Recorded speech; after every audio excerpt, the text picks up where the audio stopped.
Have you ever struggled with overwhelming negative thinking, guys? You might think this episode is meant for only a few people. hmm? Those people who struggle with negative feelings and repetitive patterns in their minds. The truth is, according to the National Science Foundation, 80% of our thoughts are negative, and 95% of our thoughts are repetitive. I'm sure you know that after hearing these stats, you don't feel so much alone. But how should we deal with them? What can we do to lighten this situation? We don't know that yet, but that's what we are going to talk about today. Hi, guys. My name is Fabio from Journey to Success, and welcome. I want to tell you something. I also experience negative and repetitive thoughts. Sometimes I manage to deal with them, other times I struggle. And there are moments when it feels like I'm trapped in a black hole. Still, there are other times when I can see them fade away, like clouds on the horizon. All right? But I have my methods. I have my methods for managing these thoughts. And today we will introduce the concept of mastering the mind to dive into negative emotions. We're going to discuss the common challenges people face with negative emotions, including stress and anxiety, and how they can hinder personal growth. Lastly, I'm going to show you how, I will say how to eliminate them, but it's not true. I cannot promise that. But at least I can help your mind feel calmer, okay? But before we go forward, as always, please subscribe so I know this is the right direction to lead you guys, to drive you, to guide you on your journey to success. Let's get started, all right? As always. So first of all, mastering your mind is absolutely important. If you don't, everything will become heavier, okay? And the harder it is to understand how to reach your goals, any goals. And when you are so focused on managing your mindset, you don't have the time or energy to deal with anything else, okay? That's the truth. So mastering the mind is an essential skill that empowers us to navigate our emotional landscape, especially when confronting negative emotions. So instead of viewing these emotions as enemies to be avoided, we can learn to engage with them. Okay. First of all, how are we going to do that? Well, first of all, by practicing mindfulness and using a yoga reflection technique where we can observe negative emotions from a distance, where we can analyze our roots and recognize our nature. And this process not only helps us understand what triggers these emotions, but also helps us transform our relationship with them, okay? And so rather than fearing or suppressing negative feelings, we can embrace them as opportunities for growth and self-discovery, okay? And lastly, mastering the mind in this way leads us to bigger emotional resilience and a more profound sense of inner peace.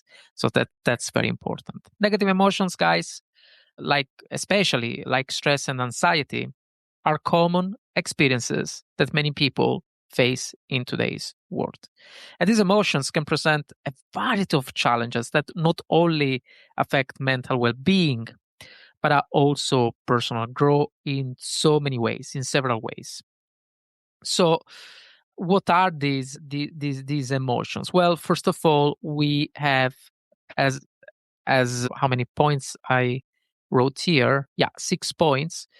We have the first one is bad decision making. So bad decision making is about when stress and anxiety can cloud judgment and lead to poor decision making. Okay. And when overwhelmed by negative emotions, individuals may rush into choices without considering long-term consequences, often resulting in a regret or feeling of failure. The second one is decreased motivation. So negative emotions can drain motivation and energy, okay, making difficult to pursue goals. And when anxiety rise, when the anxiety levels rise, it can lead to procrastination or avoidance behaviors, causing individuals to miss opportunities for growth and development, okay? Number three, reduced focus and concentration. So anxiety, guys, often creates a sense of distraction, making hard for individuals to concentrate on tasks or projects. And this can affect performance in both personal, I would say also professional situations, limiting one's ability to acquire new skills or knowledge. Okay. And number four, impact on relationships. So stress and anxiety can test relationships, guys. When people are worried about their negative emotions, they make they may take a step back from social interactions, leading to feelings of isolation. All right. And the truth is that healthy relationships are crucial for personal growth as they provide support, encouragement, and new perspectives. Number five, physical health issues. Just remember, chronic stress and anxiety can manifest physically and leading to health issues such as headaches. This is my case, I have a lot of migraine and fatigue or even more severe conditions, you know. And when the body is sick, it can be challenging to focus on personal development or pursue passions and interests, guys. And number six, we have fear of failure. So anxiety often breeds a fear of failure, which can paralyze individuals from taking risks or stepping outside their comfort zones. And personal growth often requires taking risks, guys. And when fear holds someone back, they miss valuable learning experiences. Okay. These are big challenges, but how can we counteract them? How can we counteract this challenge? You can use several strategies. The first strategy is mindfulness and meditation. So, practicing mindfulness can help individuals become more aware of their emotions and reduce stress. Okay. Techniques such as meditation or deep breathing can promote relaxation and clarity. Number two, we have the seeking support. It's important to talk with trustful people, guys. Talking to friends, family, a therapist, a trustful therapist, like a very good one.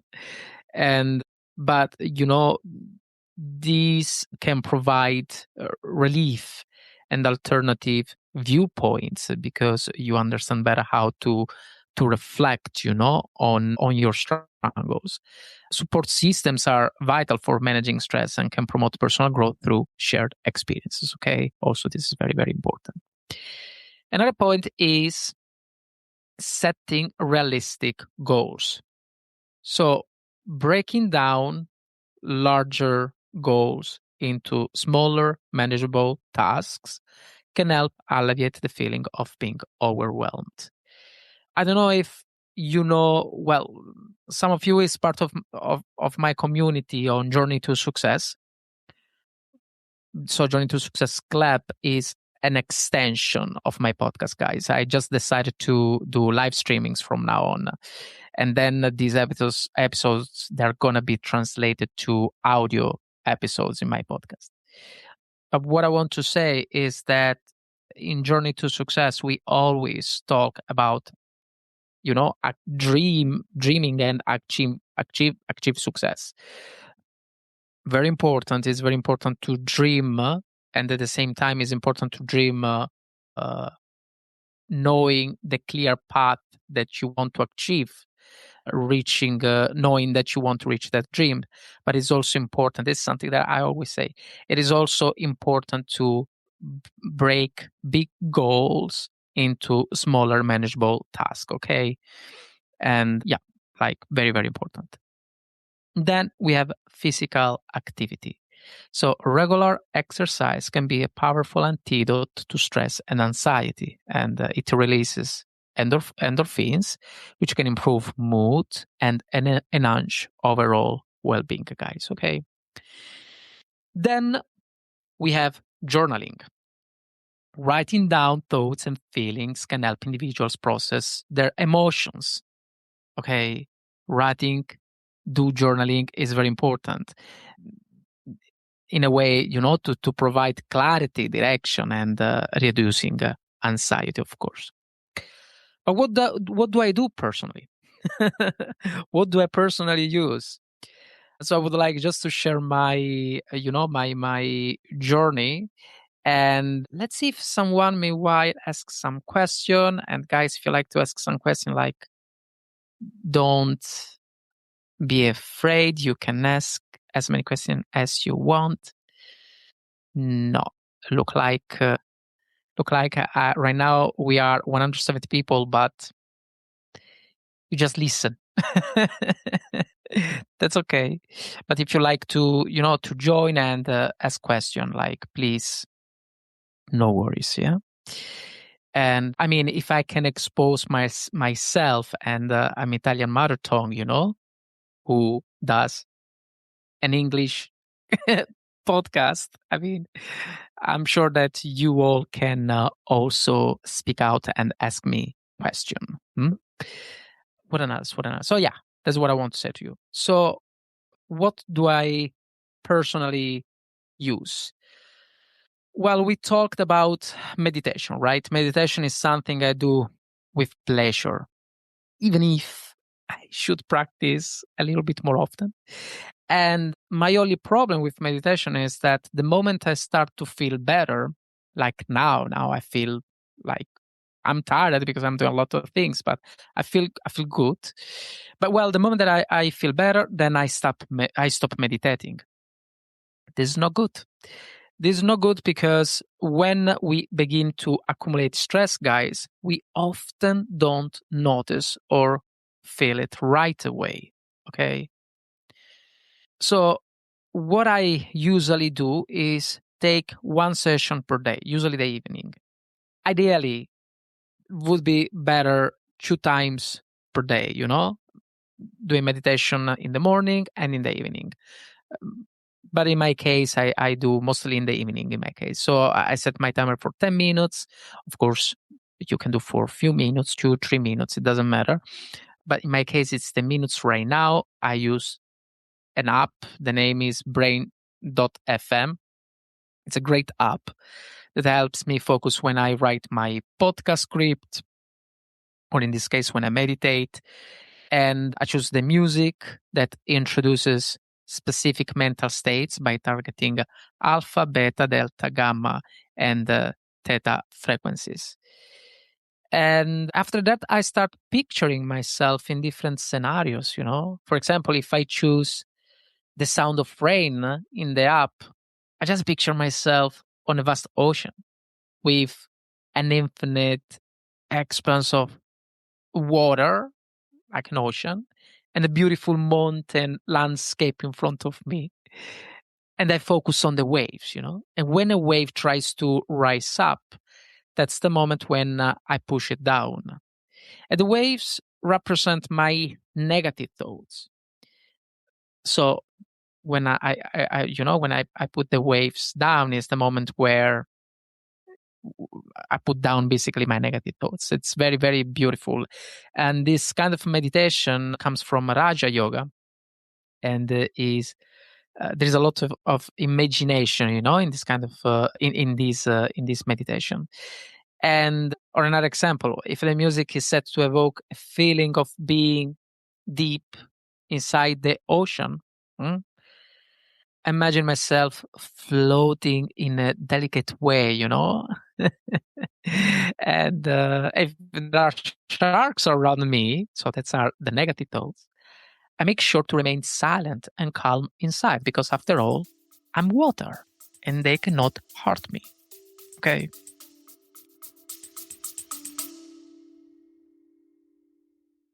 Hey guys, just a quick break.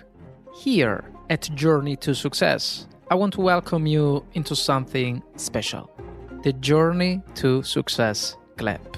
It's more than just a newsletter. You will become part of the club. When you subscribe for free, you will be the first to know when new episodes are out, with inspirational notes to fuel your own journey. And if building a solid community that supports your dream has always been your goal, there is a premium section waiting for you, filled with email guidance, my recommendation, one-to-one DM support, and a book that helped me grow from 0 to 1,000 subscribers in just 5 months. Join us now at journeytosuccessclub.substack.com or just click the link in the description. We're in this together, guys. Now, back to the show.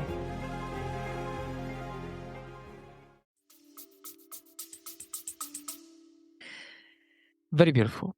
Very beautiful. This inspired me to do some meditation today, probably after this recording.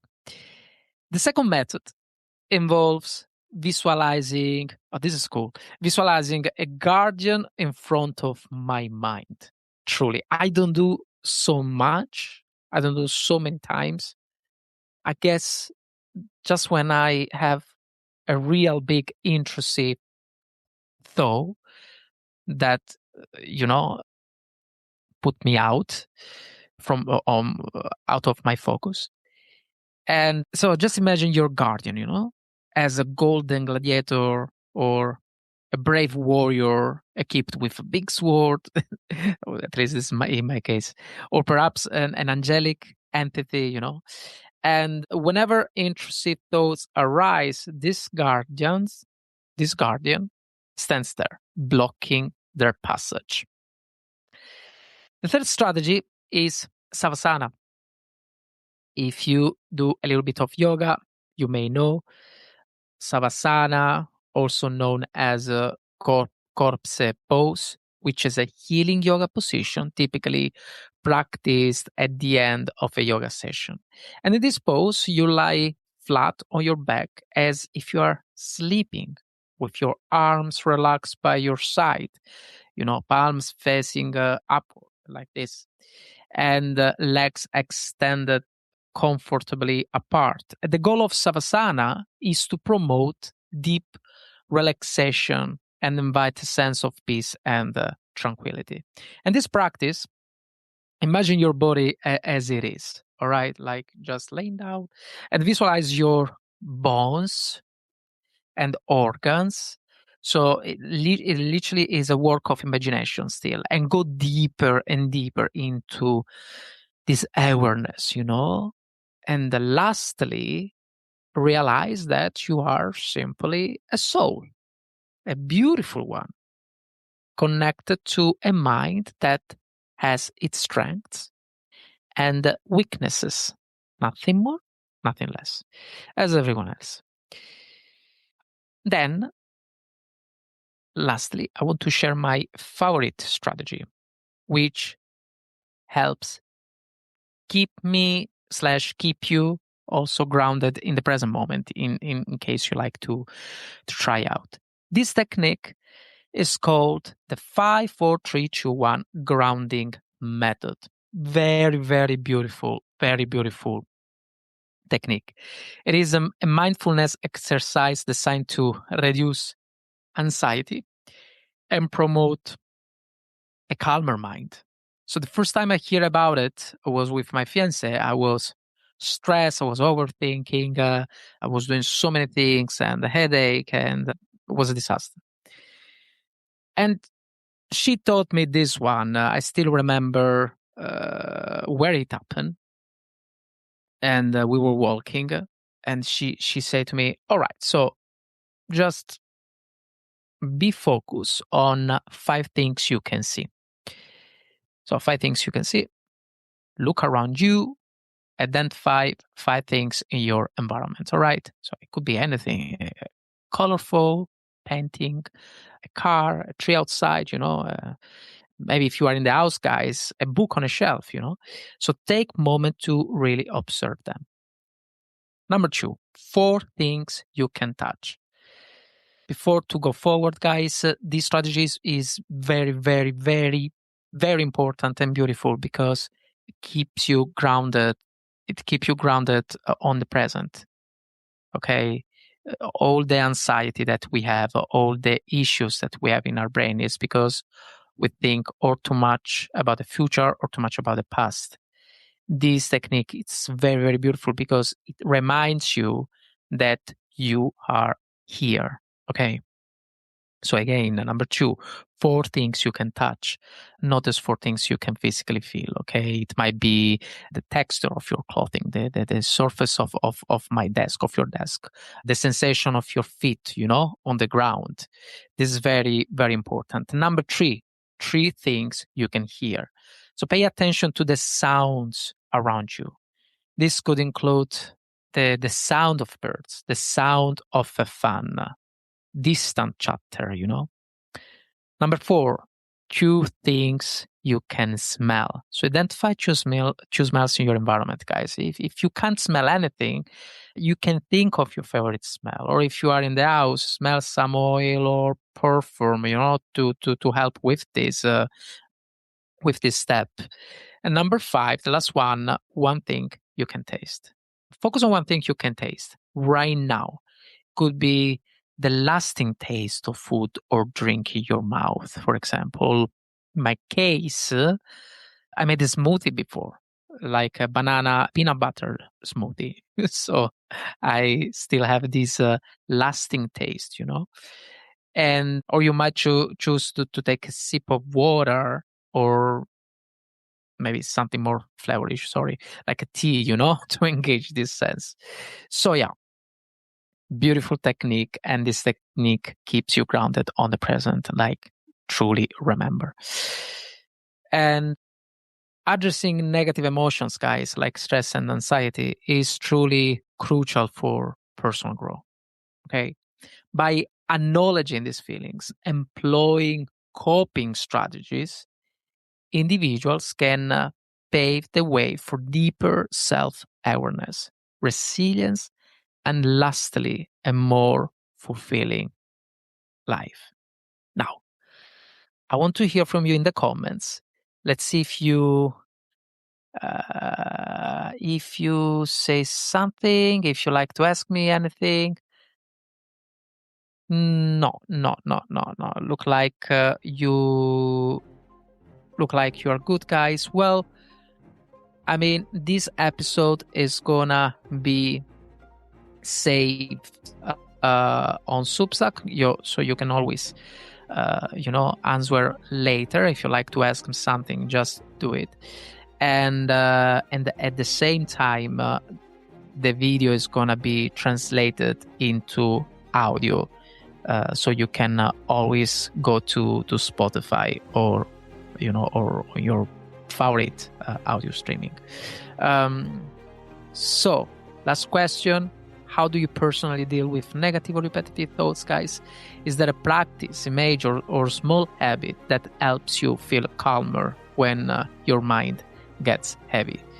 Send me a message, share your experience, or connect with me on Substack. I would genuinely love to hear your story. And if you enjoyed today's episode, guys, you know how important it is to subscribe so you never miss an update. And if this resonated with you, if this episode resonated with you, consider sharing with a friend, all right? A friend who might need a reminder that they're not alone in their inner battles, okay? Thank you so much for being here on Journey to Success. And in this case, also on Journey to Success Club on Substack. And remember, mastering the mind is not about control. It's about compassion. All right? I'll see you in the next episode. Cheers.